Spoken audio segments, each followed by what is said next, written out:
4 days now hath I been awake. Responsibility for mine father's company hath fallen on these shoulders slim, and coffee hath I been drinking non-stop since then thusly. The dreams I have had hath been of the strangest hue and temperament. Last night mine own stepsister did I imagine writhing on top of me. Oy vey, she cried! A strange sentiment, for I have never had an inclination towards the Hebrew sex, and yet, I cannot exclude her from my mind. Oh, a madness is coming upon me. A madness indeed. Oh. What ho, dear Chad, how doth the day become you? Oh, William, good indeed. I lie. Thusly, I am not good at all. Dear Chad, for when I last saw you were but a lad, but now it is like the time has taken you and ravaged. For you are no longer the spring, but the fall. The weight of my father doth sit upon me as though he were cradling his thighs around my neck. Heavy is the head that wears thy father's thigh. Aye. Ah, but dear and sweet Chad, for if thou dost find the challenges of the company and the running to be too much, then perhaps a simpler solution could be found. Coffee? Oh, thank you. What solution dost thou speaketh of, William? Well, me being well loved by the employees and but of sweetness in my heart, but for you, perchance for I to take over but the reins of the company, and for you to get a stipend without actually having to lift a finger. Mine allowance thou wouldst renew? Ah, allowance!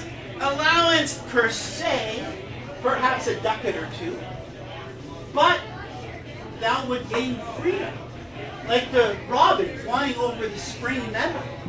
Thou would no longer be torn by the shackles of management and of working Excel spreadsheets. Oh, Excel spreadsheets. The documentation of the devil indeed. Cell after cell lies before thee with no indication of what mathematical factors lie within. It is a nightmare, most truly.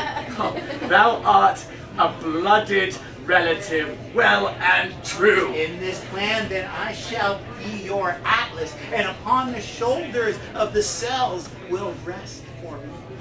Thou art a scholar and a gentleman, William. I toast thee. Ha-ha! We shall sign the papers forthwith. Forthwith. Regina! Regina! Here's my name. Ah, dear and sweet, gentle Regina, how does the day find you? How does our heart now that your father is gone? Just with a heavy heart that I say, this is my father I do.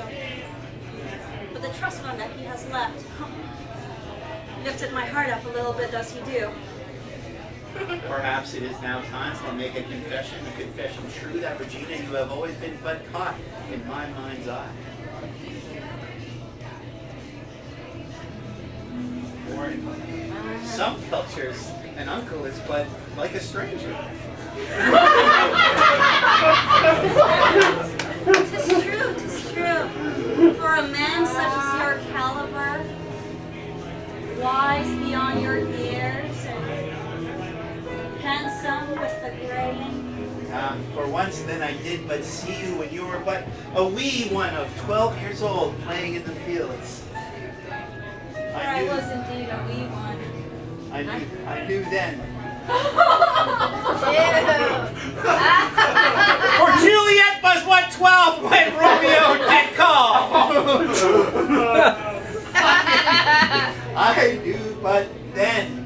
My heart did flutter, and the castle, which was one of my oceans, did open its doors, and through it did flood the waters as if cascading down during a spring thaw.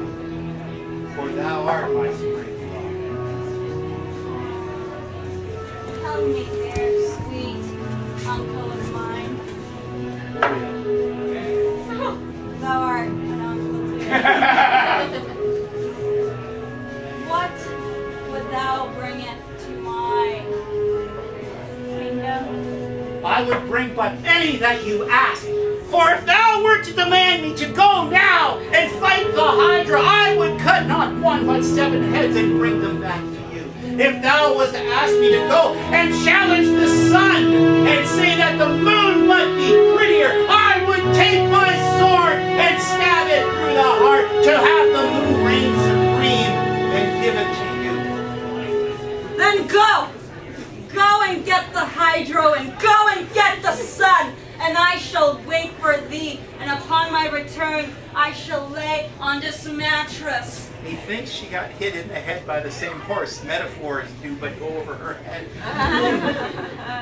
Matter not if hit in the head I did or not, for this mattress shall be waiting, and so shall I. And now my plan is but set afoot. For James, the idiot who does play that game, does think his side I'm on. And now Regina, love-struck with me, now thinks that I would share this mattress empire with her. Oh no, no. But for me, it will be but coffee and mattress for no one but me. And now our stage does set as the boyfriend of Regina doth run into chaff.